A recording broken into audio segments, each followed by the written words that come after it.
Okay, तो आज का ये टारगेट था, एक ये पहला पैराग्राफ, देन ये दूसरा पैराग्राफ। कल हमने एक पैराग्राफ किया था, आज हमने थोड़ा सा और बढ़ाया और आज 2 पैराग्राफ हम पढ़ेंगे। ठीक है, तो चलिए देखते हैं क्या है। मराठा एक्टिविस्ट, मराठा एक्टिविस्ट कौन? मनोज जरांगे पाटिल। ओके, इसमें कुछ ऐसी मीनिंग निकालने वाली नहीं है। ऑन थर्सडे, थर्सडे को ब्रोक, ब्रोक क्या है? Break, broke, broken. First form is break, broke, then third form है ब्रोकन। ब्रोक मतलब, ब्रेक मतलब तोड़ना, तो तोड़ा उन्होंने, क्या तोड़ा? His 70-day fast demanding reservation. क्या तोड़ा? उनका 17 दिन का फास्ट तोड़ा, व्रत तोड़ा। ठीक है, और किस लिए था? डिमांड करते हुए। ये व्रत किस चीज के लिए था? डिमांड करने के लिए। क्या डिमांड कर रहे थे? Reservation for the community. कौन सी कम्युनिटी? ये मराठा कम्युनिटी। कहां पर रिजर्वेशन चाहिए? In jobs and education. After, किस चीज के बाद? After chief minister Eknath Shinde visited him at Antarwali Sarati village of Jalna district and आज for a month time to look into the issue. किस चीज के बाद उन्होंने अपना 17 दिन का व्रत तोड़ा? जब जो चीफ मिनिस्टर है वहां के एकनाथ शिंदे जी, वो उनसे मिले और आस्ट फॉर मतलब डिमांड करना कि भैया मुझे 1 महीने का टाइम दे दो to look into the issue. इस मुद्दे को देखने समझने के लिए मुझे 1 महीने का टाइम दे दो। तो इस बात पे, इस आश्वासन पे उन्होंने अपना 17 दिन का व्रत तोड़ा। एक इंपॉर्टेंट रूल जो यहाँ मुझे दिख रहा है वो क्या है? ये जो 17 डे है, आपको अगर पेपर में स्पॉटिंग एरर देना होगा ना, तो ये क्या लिख के देगा? 17 डेज। और पढ़ने में मजा आ जाएगी, हमें लगेगा कोई दिक्कत नहीं है, but that will be an error. 70 day correct होता है, क्यों होता है? तो नाउन का एक रूल ये होता है कि जब भी आप किसी नंबर को किसी नाउन के साथ हाइफन से ऐड करते हो, तो ये जो पूरा नाउन बना वो आपका सिंगुलर होता है। क्या बोला मैंने? जब आप किसी नाउन को किसी नंबर के साथ हाइफन से जोड़ते हो तो उसे आप सिंगुलर कंसीडर करते हो। इसलिए 70 डे होगा, 70 डेज नहीं होगा। ये मत सोचना कि 17 तो प्लूरल होता है, चलिए डेज कर देते हैं, गलत हो जाएगा। ये रूल ध्यान रखना, कहीं नोट कर लेना अगर चाहो तो। ओके, यहाँ तक हो गया, पहले फुल स्टॉप तक। The demand for a Maratha quota is likely to gain momentum. Demand किस चीज के लिए? डिमांड मराठा कोटा के लिए। Demand is likely to gain momentum, तेज पकड़ने को है, तेज, तेजी पकड़ सकता है। क्यों पकड़ सकता है? एज, क्योंकि Lok Sabha and assembly elections approach, क्योंकि लोकसभा और असेंबली इलेक्शंस आने वाले हैं, इसलिए मराठा कोटा तेजी पकड़ सकता है। ठीक, ये पहला पैराग्राफ समझ आया? जल्दी बताइए, जी पहला मैम। पैराग्राफ समझ आया? ओके, नेक्स्ट हम देखते हैं हु आर मराठास। मराठास कौन है? मराठास कौन है? Historically identified as a warrior caste, ऐतिहासिक रूप से जिन्हें जाना जाता है as a warrior caste. The Marathas comprise mainly peasant and land owning groups. Maratha ज्यादातर किससे बने हैं? मेनली पीजेंट, पीजेंट मतलब क्या होते हैं? जो किसान वर्ग है। ठीक है, पीजेंट्स जो हैं किसान हैं। एंड लैंड ओनिंग ग्रुप्स, और वो ग्रुप्स जो लैंड ओन करते हैं, जमींदार टाइप के। ठीक है, तो जमींदार और किसान वाला ये ग्रुप है मराठास का। Who makeup almost a third of the population of Maharashtra, जो कि मेकअप करते हैं मतलब फॉर्म करते हैं, ठीक, महाराष्ट्र के पॉपुलेशन का कितना? अ थर्ड, यानी 1/3 भाग बनाते हैं महाराष्ट्र के पॉपुलेशन का। कौन? Marathas. Most Marathas speaking, sorry, most Marathas speak Marathi. ज्यादातर मराठास जो हैं वो क्या बोलते हैं? मराठी बोलते हैं। दो, दो क्या होता है? हालांकि, जब भी आप दो लिखोगे तो कुछ उल्टी बात करने जा रहे हैं। हालांकि not all Marathi speaking people are Marathas. ज्यादातर मराठास मराठी बोलते हैं, लेकिन हर मराठी बोलने वाला बंदा मराठा नहीं है। यही बात लिखी है, यहां तक समझ आया? समझ आया ये वाला? जी ma'am. Next, the Marathas have been the politically dominant community in Maharashtra. Marathas रहे हैं, क्या रहे हैं? पॉलिटिकली डोमिनेंट कम्युनिटी रहे हैं। कहां पर? महाराष्ट्र में। कब से? Since the formation of the state in 1960। कब से? जब से स्टेट बना 1960 में। अब यहाँ पे आपको हैव बीन दिखा, सिंस दिखा, ये टेंस है आपका present perfect continuous. Present perfect continuous में कोई काम कॉन्टिन्यू कॉन्टिन्यू होता है, वो भी कब से? किसी पर्टिकुलर टाइम से।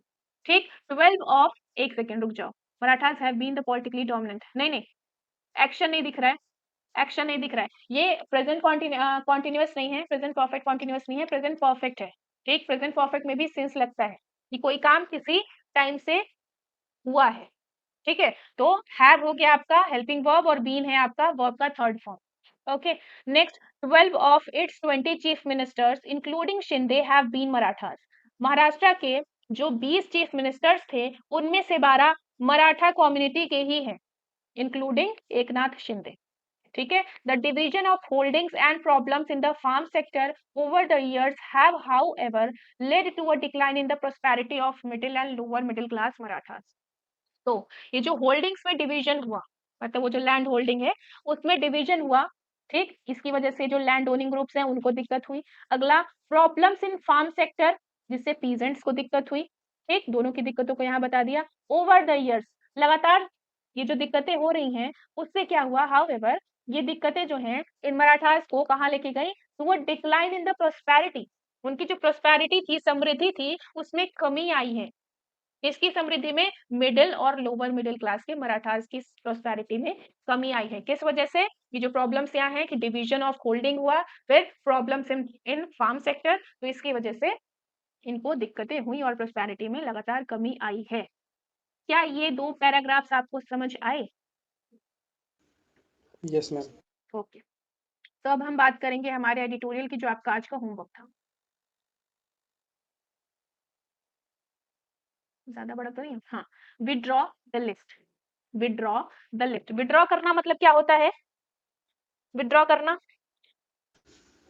निकालना। निकालना, रद्द कर देना, पीछे हट जाना, है ना। तो लिस्ट को क्या करो, विड्रॉ कर लो। लिस्ट को क्या करो, विड्रॉ कर लो। ये है आपका टाइटल इस एडिटोरियल का, लिस्ट को विड्रॉ कर लो। TV anchors with hateful tongues on bended knee need to be called out. TV anchors जिनकी हेटफुल टंग्स है, टंग्स मतलब जीभ, हेटफुल टंग्स मतलब जिनकी जबान जो है उनसे नफरत निकलती है आपके लिए। ओके, तो टीवी एंकर्स जिनकी हेटफुल टंग्स हैं, जो कि ऑन बेंडेड नी है, अगर आप घुटनों पर हैं तो या तो किसी के सम्मान में आप होंगे, या फिर किसी से आपको कुछ चाहिए तब आप घुटनों पर आएंगे, है ना। किसी को फ्लैटर करना हो तब आप घुटनों पे बैठ के करेंगे, आगे झुके रहेंगे। तो जैसे आजकल चलता है ना कि प्रोपागेंडा वाला मीडिया है ना, कोई इस सरकार की करेगा, कोई उस सरकार की बुराई करेगा, यही चलता रहता है। तो वही लिखा है कि वो जो टीवी एंकर्स हैं, किसी एक को खुश करने के लिए दूसरों को हेटफुल चीजें बोलते हैं, दूसरों के बारे में बुरा फैलाते हैं। ठीक, उनकी बात है। नीड टू बी, जरूरत है कि उन्हें कॉल आउट किया जाए। कॉल आउट करना मतलब चैलेंज करना, या उनको बताना कि भाई तुम गलत कर रहे हो। ठीक है, कॉल आउट करना मतलब उनको बताना कि तुम गलत कर रहे हो। बट इंडिया बॉयकॉट, अब ये इंडिया पता है क्या है? इंडिया भारत नहीं है, वो भारत वाला इंडिया नहीं है। ये इंडिया क्या है, कोई बताएगा? ऑपोजिशन पार्टी है। ऑपोजिशन जो है, उन्होंने अलायंस बनाया है, उसको नाम दिया है इंडिया। ओके, तो ये जो अलायंस है उस इंडिया का बॉयकॉट, ये जब एपोस्ट्रोफी ऐसे मतलब पोजेशन दिखाता है, इसका मतलब क्या होता है, का। ठीक है, लेकिन इंडिया का बॉयकॉट लिस्ट थ्रिएटन्स, थ्रिएटन्स मतलब थ्रिएटन करता है, खतरे में डालता है किसको, प्रेस फ्रीडम को। यहाँ देखो अभी आपने एक टेंस पढ़ा है, कौन सा टेंस है ये? But India boycott list threatens press freedom, कौन सा टेंस है? Present indefinite. Present indefinite. ठीक है, बॉयकॉट लिस्ट सिंगुलर है, इसलिए वर्ब की फर्स्ट फॉर्म में एस लगा हुआ है। थ्रिएटन मतलब खतरे में डालना, थ्रिएटन्स हो गया खतरे में डालना। किसको खतरे में डालता है? प्रेस फ्रीडम को खतरे में डालता है। ठीक, चलिए शुरू करते हैं। The decision by the 28 party, यहाँ भी देखो एक नंबर साथ में नाउन हाइफन है, सिंगुलर कंसीडर किया गया। 28 पार्टीज नहीं करेंगे, वही रूल यहाँ भी रिपीट हुआ। द डिसीजन किसके द्वारा लिया गया? डिसीजन बाई मतलब द्वारा, by the 28 party opposition alliance, जिसका नाम क्या है? इंडिया है। किस लिए यह डिसीजन लिया गया? To draw up a list of 14 television anchors, कि वो एक लिस्ट निकालें। किसकी लिस्ट? 14 टेलीविजन एंकर्स की, जिसे दे विल बॉयकॉट, जिसे वो बॉयकॉट करेंगे। एंड देन, और उसके बाद, देन और दैन में डिफरेंस होता है गाइस, देन और दैन। देन मतलब फिर, ठीक है, देन मतलब फिर, और दैन आपका कंपैरिजन के लिए आता है। एंड देन और फिर to release it Thursday. It मतलब क्या? लिस्ट। ये जो लिस्ट निकालेंगे उसको रिलीज करेंगे थर्सडे को, जो कि सेट करता है एक disturbing precedent even in a discourse where naming and shaming have become de rigueur. क्या है ये? क्या मतलब निकल रहा है इसका?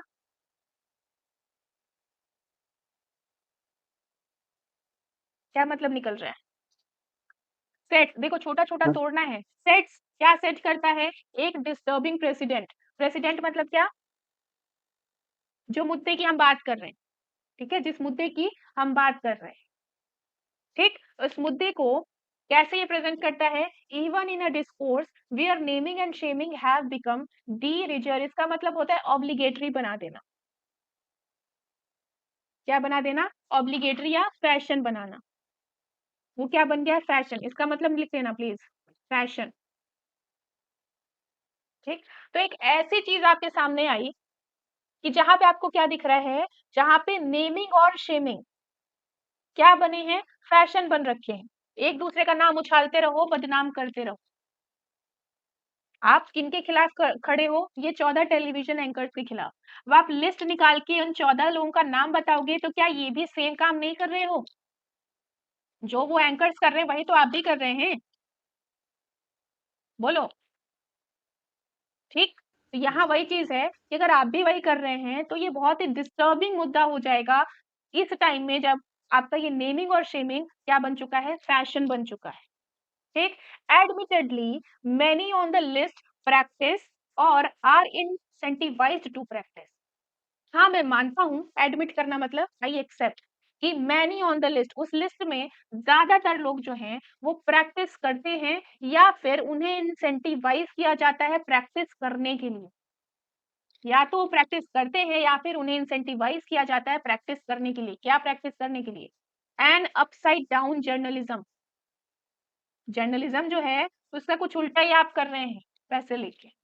ठीक है, तो उस लिस्ट में ज्यादातर लोग जो हैं वो प्रैक्टिस करते हैं या फिर उन्हें इंसेंटिवाइज किया जाता है, उन्हें प्रोत्साहन दिया जाता है प्रैक्टिस करने के लिए। क्या प्रैक्टिस करने के लिए? An upside down journalism. Journalism नहीं करते, कुछ और ही करते हैं। Which seeks to flatter the government. और ये जो जर्नलिज्म है वो क्या मांगता है? विच सीक्स टू, वो क्या चाहता है कि गवर्नमेंट को हम खुश किए रहें, फ्लैटर किए रहें, एंड डिसक्रेडिट द ऑपोजिशन, और ऑपोजिशन की बदनामी करें। ठीक है, हम इस तरह से जर्नलिज्म करेंगे कि गवर्नमेंट को बिल्कुल अच्छे से हम दिखाएं, गवर्नमेंट को खुश करते रहें और ऑपोजिशन को बदनाम करते रहें। Almost by road.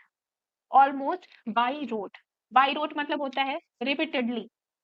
ठीक है, बार बार ये लोग यही करते हैं।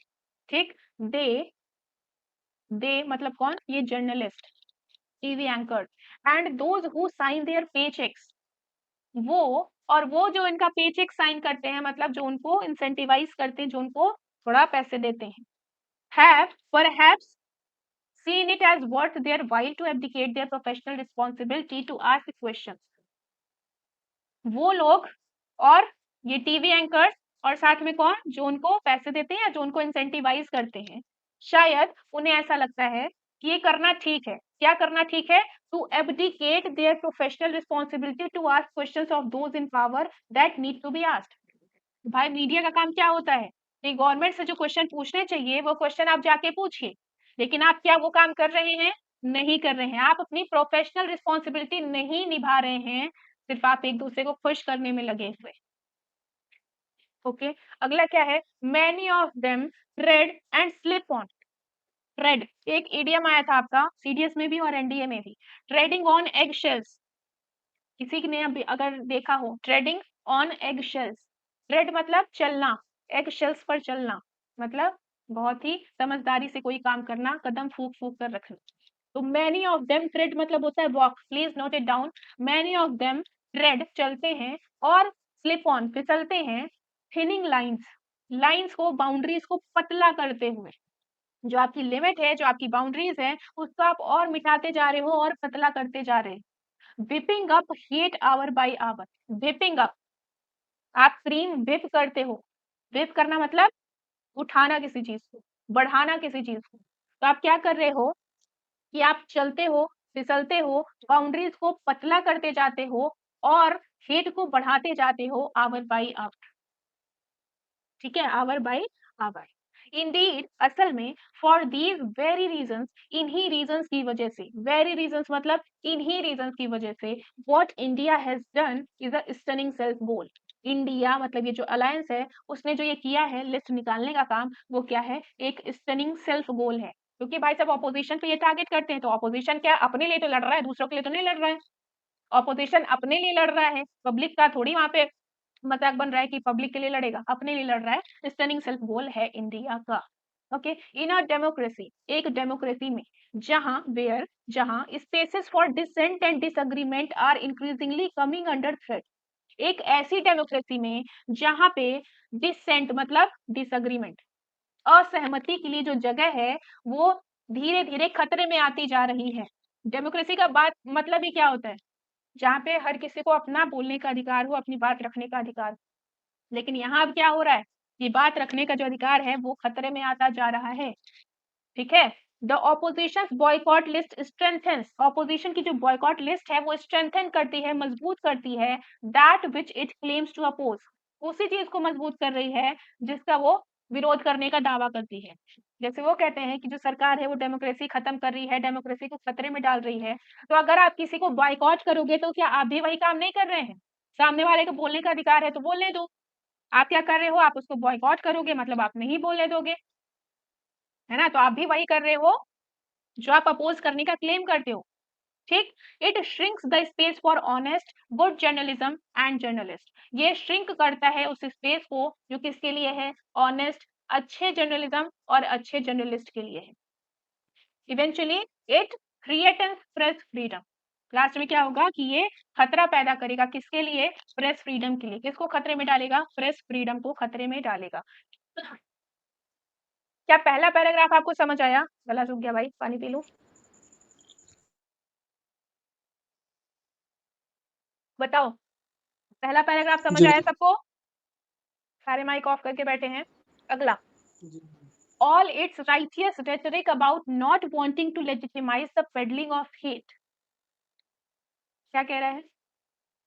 अब सीधी सी बात है, अगर कोई आपके खिलाफ बोलेगा, है ना, कोई आपके खिलाफ बोलेगा तो आप कहोगे नहीं मैं इनकी बातें नहीं मानती, मैं इनको इग्नोर करूंगी, मैं इनको बॉयकॉट करूंगी, मैं आपकी बातों को लेजिटिमाइज नहीं करती, आपकी बातें मेरे लिए मैटर ही नहीं करती, ठीक है। तो all it's righteous rhetoric, righteous rhetoric क्या होता है, राइटियस क्या होता है, एक तरह से मोरल, है ना, या आपके लिए जो चीज सही है, आपके लिए जो अच्छी चीज है, that is righteous for you. उनके लिए भाई उनका अधिकार है कि अपने खिलाफ अगर कोई चीज हो रही है तो उसको वो बोलेंगे, है ना। About not wanting to legitimise the peddling of hate, अगर वो कहें कि हमें जो नफरत मिल रही है वो हम उसको लेजिटिमाइज नहीं करते हैं, ठीक, वही हुआ अभी ये कॉमा तक का बात। All its high minded claims about setting up a window of love in the bazaar of hate and in the Patna resolution where it put its first building block in place of restoring the nation's damaged secular and democratic credentials cannot mask the intolerance that lies at this decision's core। आप ये बोलो कि ये जो नफरत है उसे हम लेजिटिमाइज नहीं करेंगे, हमारे खिलाफ जो नफरत है उसे हम लेजिटिमाइज नहीं करेंगे, नहीं मानेंगे, बॉयकॉट करेंगे। फिर आप कहते हो कि ये जो नफरतों का बाजार है उसमें हम अपनी प्यार की एक विंडो खोलेंगे, ठीक। उसके साथ ही साथ and in the Patna resolution जहां पे फर्स्ट बिल्डिंग ब्लॉक रखी गई इसकी, ठीक है, किसकी, of restoring the Nations damage, कि हम नेशंस का कह रही हूँ, हमारे जो देश का डैमेज सेक्युलर और डेमोक्रेटिक क्रीडेंशियल है ना, हम बोलते हैं कि नफरत बहुत ज्यादा हो गई है, सेक्युलरिटी कम हो गई है, डेमोक्रेसी कम हो रही है, तो हम कह रहे हैं, ये क्या कह रहे हैं इंडिया अलायंस वाले, क्या कह रहे हैं कि हमारे देश का ये जो डैमेज सेक्युलर और डेमोक्रेटिक क्रीडेंशियल है उसको हम रिस्टोर करेंगे, हम आपके हेट को लेजिटिमाइज नहीं करेंगे, हम नफरतों के बाजार में प्यार की विंडो खोलेंगे। ये सारी बातें can not mask the intolerance, mask मतलब छुपाना, अगर आप अपने फेस पे मास्क लगा रहे हो तो इसका मतलब ये ना आपने वो पार्ट छुपा दिया, है ना, तो कैन नॉट मास्क, ये सारी चीजें छुपा नहीं सकती हैं, क्या नहीं छुपा सकती हैं, इनटॉलरेंस, जो कि इस डिसीजन के कोर में छुपा बैठा है। अगर आप कह रहे हो मैं आपको बाइकॉट करूंगी, इसका मतलब ये है ना कि आपकी नफरत भरी बातों को मैं टॉलरेट नहीं कर पा रही हूँ, दैट इज माई इनटॉलरेंस, हाँ या ना? बोलो। जी जी तो मैम। इनकी जितनी भी अच्छी अच्छी बातें हैं, ये सारी बातें can not mask the intolerance. आपका ये पूरा भी सब्जेक्ट के हिस्से में आया था, अलग अलग क्लॉजेस थी। मेन आपका हेल्पिंग वर्ब इधर आया, देन आया नॉट, फिर आया वर्ब। आज तो आपने पहली क्लास पढ़ी है टेंस की, जिसमें आपने छोटा सा स्ट्रक्चर, छोटा सा सेंटेंस पढ़ा। यहाँ देखो सेंटेंस कितना बड़ा है, अलग अलग क्लॉजेस जोड़ जोड़ के मेन आपका हेल्पिंग वर्ब इधर आया। Can not mask the intolerance that lies at this decision score. As many as 11 of the 28 in the alliance are ruling parties in states. इस अलायंस में जो 28 पार्टीज हैं, उनमें से 11 रूलिंग पार्टी है स्टेट्स के अंदर। और अगर कांग्रेस की बात करोगे तो कांग्रेस तो भाई सेंटर में बहुत लंबे टाइम से पावर में रही थी। श्योरली, निश्चित रूप से, ऑल ऑफ देम नो, उन सबको पता है कि that a constitutional system is threatened most of all when it draws fixed and informable lines between us and them. इन सबको पता है कि एक कॉन्स्टिट्यूशनल सिस्टम खतरे में कब आता है, जब कब आता है जब ये ड्रॉ करता है एक फिक्स्ड और इम्परमिएबल लाइन। इम्परमिएबल मतलब जिसके आर पार आप जा नहीं सकते हो। एक फिक्स्ड और इम्परमिएबल लाइन खींच दे अस और देम के बीच में, हमारे और उनके बीच में आप लाइन खींच दो, तो वहां पे आपकी कॉन्स्टिट्यूशनल सिस्टम खतरे में आती है। When it shrinks space for engagement and negotiation. अब भाई मान लो कोई भी एक मुद्दा है, राइट, कोई एक मुद्दा है जिससे आप हो, आपके ऑपोजिशन वाले, तो लड़ाई झगड़े से तो नहीं सुलझेगा। जब तक आप बैठ के बात नहीं करोगे, नेगोशिएट नहीं करोगे, एंगेजमेंट नहीं होगी, तब तक मुद्दा नहीं ठीक होने वाला है। उसी चीज की बात है कि जब श्रिंक हो जाता है स्पेस, किस चीज के लिए स्पेस, एंगेजमेंट के लिए और नेगोशिएशन के लिए, और जब ये अलाउ करता है मॉब्स बनने के लिए और उन्हें छुट्टा घूमने के लिए। अब आपने क्या किया है, एक पार्टी अलग है, बाकी 28 मिलकर एक अलायंस बना रही है, तो कुल मिला के आपने एक मॉब ही तो बनाया। अब आप सारे एक साथ मिलके कोई काम करोगे, इसे डेमोक्रेसी बोलते हैं क्या? यहाँ पे कॉन्स्टिट्यूशनल सिस्टम क्रिएटेड होता है। ब्रांडाइजिंग लिस्ट ऑफ टारगेट्स। ब्रांडाइजिंग मतलब होता है एग्जिबिट करना एग्रेसिवली। लिख लीजिए, ब्रांडाइजिंग मतलब क्या होता है, किसी चीज को एग्रेसिवली एग्जिबिट करना यानी दिखाना। ओके, तो आप ये 28 पार्टीज मिलके एक अलायंस बनाते हो और अपने टारगेट्स दिखा रहे हो कि हमें ये करना है, तो आपने एक मॉब ही तो बनाया है कुल मिला के। आप बात करना ही नहीं चाहते हैं, आप नेगोशिएशन करना ही नहीं चाहते हैं, आपने एक लाइन खींच दी है अपने और उनके बीच में। क्या यहाँ तक आपको समझ आया जी मैम। सबको? कोई सो तो नहीं रहा है? Yes ma'am. Okay. In fact, a large part of the opposition's inability so far to take on the BJP has been this. In fact, opposition की जो अयोग्यता है, इनेबिलिटी है, किस चीज में इनेबिलिटी, बीजेपी को हरा पाने में जो अयोग्यता है, अक्षमता है, उसका एक बड़ा पार्ट क्या रहा है, its criticism of the BJP's vendetta politics. Vendetta मतलब क्या होता है, जैसे बीजेपी क्या करती है, ऑपोजिशन वाली पार्टीज में जो मेंबर है उन्हीं को आपस में लड़वा के तोड़ देती है। आपने ध्यान दिया है कभी? बीजेपी का खेल यही होता है, ऑपोजिशन में जो मेंबर्स है उन्हें ही लड़वा देती है, वो इधर उधर टूट जाते हैं, कोई आके बीजेपी में ही शामिल हो जाता है। उसी को बोलते हैं वेंडेटा पॉलिटिक्स। ठीक, तो ये जो है ये क्रिटिसिज्म करते हैं कि बीजेपी ऐसा कर रही है, वैसा कर रही है, ऐसा कर रही है, वैसा कर रही है। भाई तुम अपने मेंबर्स को संभाल लो, बीजेपी कुछ कर पाएगी? कॉमन सेंस है। अगर आप अपने मेंबर्स को संभाल लो तो क्या बीजेपी उसमें कुछ कर पाएगी? आपके मेंबर्स तगड़े हों, आपस में यूनिटी बना के रहें, तो क्या बीजेपी उन्हें तोड़ सकती है? नहीं तोड़ पाएगी। उनका वही चीज है कि अपनी गलती नहीं देखनी है, लेकिन क्रिटिसिज्म किसकी करेंगे, बीजेपी की वेंडेटा पॉलिटिक्स की। And intolerance of dissent, lack conviction and credibility. साथ ही में अगर आपसे कोई असहमत है, अगर आपसे कोई असहमत है या आप किसी से असहमत हो, तो वो आपके लिए इनटॉलरेबल हो जा रहा है, आप उसके लिए इनटॉलरेंस दिखा रहे हैं। ठीक है, इससे भी आपकी क्रेडिबिलिटी कम होती है। यही रीजन है कि आप बीजेपी से जीत नहीं पा रहे हैं, बीजेपी को पछाड़ नहीं पा रहे हैं। In the states these opposition parties rule. उन स्टेट्स में जहां ये ऑपोजिशन पार्टीज रूल करती हैं, they practice a similar narrow minded politics. वो प्रैक्टिस करती हैं एक सिमिलर नैरो माइंडेड पॉलिटिक्स। क्या करती हैं, प्रैक्टिस करती हैं एक सिमिलर नैरो माइंडेड पॉलिटिक्स। अब अगर मैं इतने पोर्शन को आपको स्पॉटिंग एरर में दे दूं, आप क्या यहाँ स्पॉट कर पाओगे कोई एरर?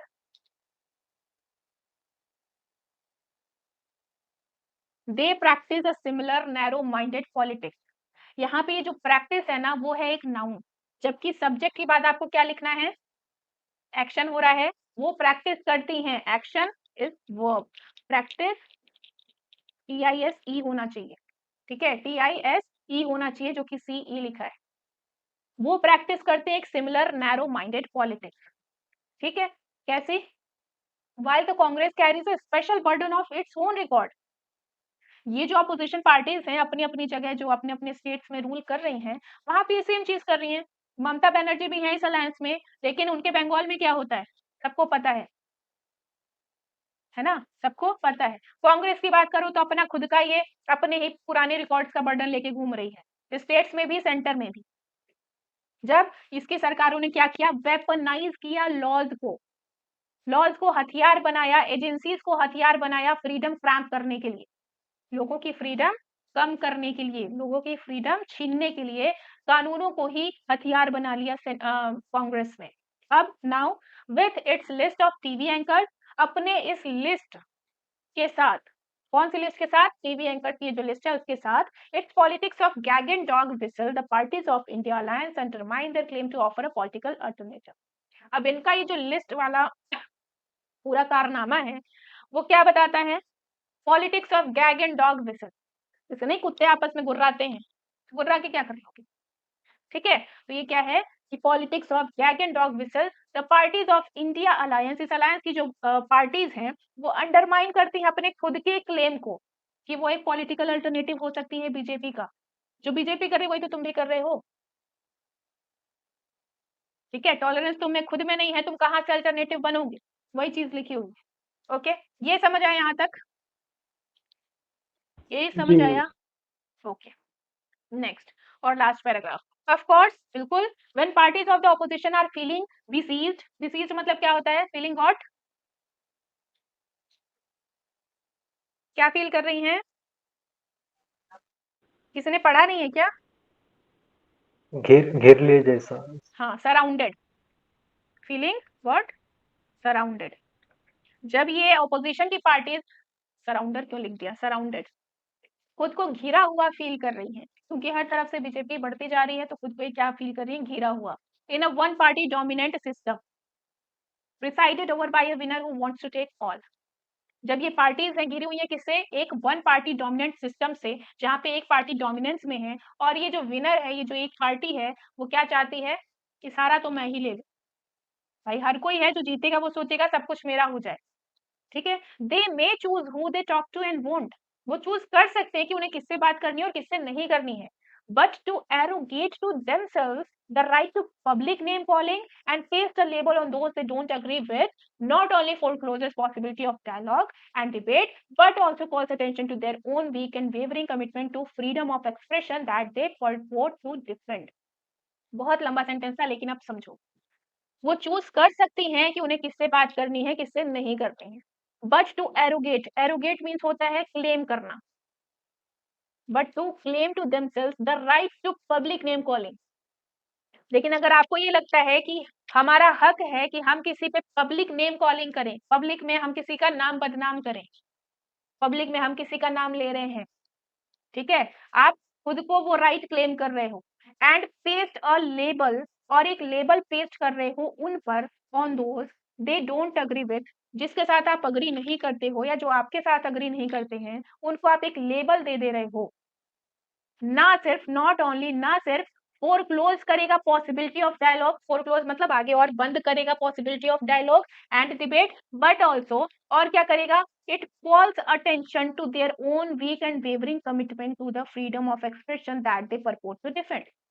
जो वो बोलते हैं कि हम तो भाई फ्रीडम ऑफ एक्सप्रेशन डिफेंड करते हैं, लेकिन असल में आप क्या कर रहे हो, उसका उल्टा ही कर रहे हो, आपका कमिटमेंट वीक है, ठीक है, आप भी तो वही कर रहे हो जो बाकी कर रहे हैं, सामने वाले को बॉयकॉट करना, उसका नाम बदनाम करना, आप भी तो वही कर रहे हैं। दूसरे का freedom of expression, speech and expression आप कर्टेल ही तो करना चाहते हो ये करके। Okay, these must necessarily be decisions that leave open for both sides. ये होने चाहिए निश्चित तौर पे ऐसे डिसीजंस जो कि leave open for both sides room for मैनोवर and persuasion. ऐसे डिसीजंस होने चाहिए जिसमें दोनों ही साइड के लिए एटलीस्ट जगह हो कि हम बातचीत कर सके, एक दूसरे को परसुएड कर सके, ठीक है। आप डिसीजन ऐसे लो कि दोनों पार्टीज साथ में बात करें, एटलीस्ट कुछ नेगोशिएट करें, डिबेट करें, डिस्कस करें, डायलॉग करें, there is no space for black list in a democracy. एक डेमोक्रेसी के अंदर ब्लैक लिस्ट की कोई जगह नहीं है। All they do is mark out targets for the mob of your choice. क्योंकि ब्लैक लिस्ट करने का मतलब यही हो जाता है कि आप अपनी चॉइस के हिसाब से टारगेट चूज करके आप किसी पे बिल्कुल मॉब बन के हमला कर दे रहे हैं। ठीक है, तो हमारी डेमोक्रेसी में ब्लैक लिस्ट का कोई भी स्पेस नहीं है, कोई जगह नहीं है। हैविंग मेड अ मिस्टेक, यहाँ पे ये हैविंग प्लस V3 जहां भी आपको दिखे, having plus V3 is perfect participle. Perfect participle, having made a mistake, mistake करके the opposition alliance must waste no time in undoing it. ये गलती करने के बाद अब ऑपोजिशन अलायंस को बिल्कुल भी टाइम वेस्ट नहीं करना चाहिए अनडू करने में। ठीक है, मतलब कि तुरंत के तुरंत अनडू करना चाहिए। आपने जो मिस्टेक कर दी है उसको अनडू कर दो। अनडू मतलब वापस उल्टा कर दो, मिस्टेक सही कर लो। ठीक है, it must keep raising the very valid issue of why citizens in the world's largest democracy need and deserve. इसको जरूर करते रहना चाहिए। क्या करते रहना चाहिए? कीप रेजिंग द, उठाते रहना चाहिए। क्या उठाते रहना चाहिए? The very valid issue. कौन सा मुद्दा?